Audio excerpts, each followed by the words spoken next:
ప్రజలారండి, మోస జీవితంలో 3 క్వాలిటీ మీకు చెప్తానండి. మోసను తక్కువ అంచనా వేయడం కరెక్ట్ కాదు అని నేను భావిస్తున్నాను. ఆ క్వాలిటీ ఏంటో మనం చూద్దాము. సంఖ్యాకాండం 12:7 మోసే నా ఇల్లంతటిలో నమ్మకస్తుడు, నమ్మకమైన వాడని దేవుడు సర్టిఫికేట్ ఇచ్చాడు, సాక్ష్యం చెప్పాడు. అదే విషయాన్ని మనం యోబు గ్రంథంలో కూడా యోబుని కూడా జ్ఞాపకం చేసుకున్నట్లయితే యోబు కూడా యథార్థపరుడు, నీతిమంతుడుగా అని దేవుడు సర్టిఫికేట్ ఇచ్చాడు. అదే రీతిగా ఇక్కడ మోస కూడా ఒక క్వాలిటీ చూశాడు, మంచివాడుగా అని. ఇల్లంతటిలో అంటే ఆయన పనిలో.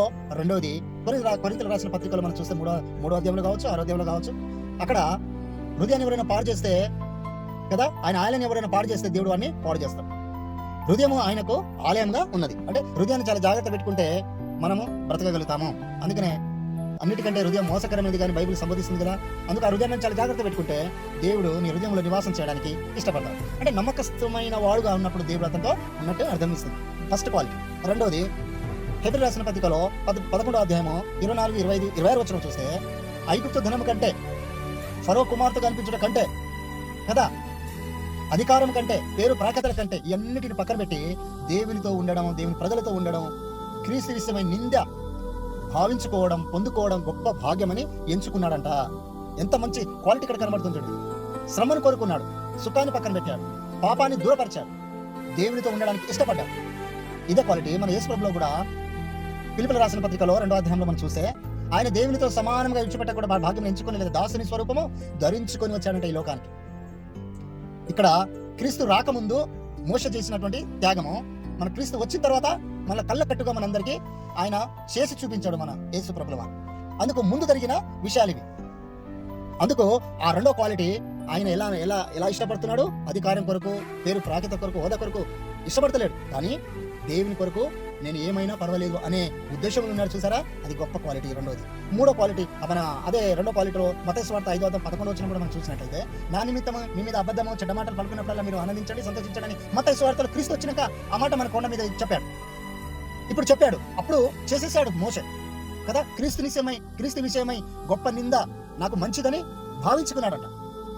ఆయన కొరకు శ్రమ పడాలి, కష్టపడాలని తను తాను అప్పగించుకున్నాడంట మోషే. క్వాలిటీ చూశారు కదా, ఈ రెండో క్వాలిటీ.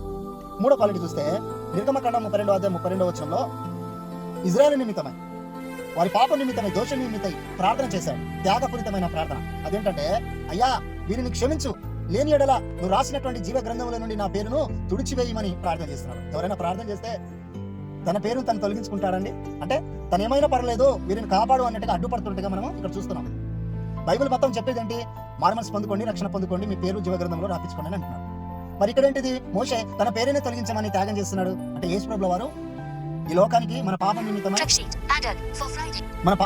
దోషం నిమిత్తమై, అది ఎలా అయితే పరలోకం నుండి కదా మన శిల త్యాగం చేసి తను తాను ప్రాణం అయితే అర్పిస్తున్నాడో ప్రజలందరి కొరకు, అలాగే ఇజ్రాయెల్ ప్రజల నిమిత్తమై తన ప్రాణాన్ని కూడా అడ్డు పెడుతున్నాడు. కానీ ఇక్కడ చూస్తున్న మంచి క్వాలిటీ అదే.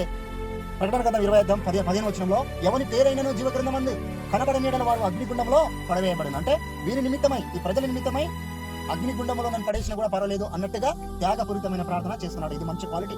మొట్టమొదటిగా నమ్మకస్తుడుగా సంపాదించుకున్నాడు.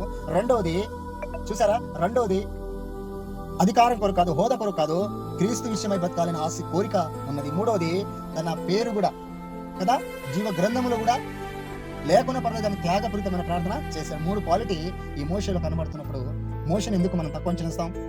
తన క్యారెక్టర్ మీరు చదువుకోండి, చాలా శ్రేష్టంగా. ఇక్కడ ఈ పేరు తొలగించమని ఎందుకు ప్రసాదం తీసుకొచ్చాడంటే, ఇజ్రాయెల్ ప్రజలు మోషే కొండెక్కిన తర్వాత దేవుడు అతనితో మాట్లాడుతున్నప్పుడు వీళ్ళు కలిసి ఒక బంగారం తీసుకొని దూడని ఏర్పాటు చేసి కదా అగ్నిలో వేసి ఒక దూడని మనమే ఈ ఇజ్రాయెల్ ప్రజల నుండి ప్రాంతం నుండి నడిపించాడు, ఈయనే దేవుడు అని చెప్పి అందరినీ త్రోవ తప్పించి దేవుడు ఏర్పాటు చేసిన మార్గాన్ని తొలగించి వాళ్ళు తప్పు త్రోవ పట్టారు. అందుకు కోపం వచ్చింది.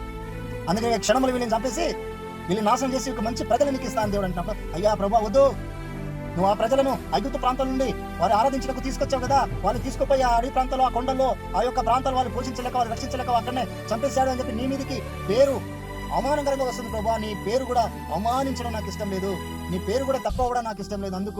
అందుకు నేను అడ్డుపడుతున్నాను. నా ప్రార్థన వినండి, వీరిని కాపాడండి, నీ నామానికి మహిమ తెచ్చుకోమని అడ్డుపడుతున్నాను. ఇటు ప్రజల కొరకును, అటు దేవుని నామాన్ని కూడా ఘనపరచబడేటప్పుడు కూడా ఆయన త్యాగపూరితమైన ప్రార్థన ఇక్కడ కనబడుతుంది. కనుక ఇటువంటి ప్రార్థనలో ఇంత శ్రేష్టమైన క్వాలిటీ మన మోషేలో కనబడుతున్నప్పుడు తక్కువ అంచనా వేయడం, అతని గురించి మనం శ్రేష్టంగా తెలుసుకోవడం చాలా మంచిది.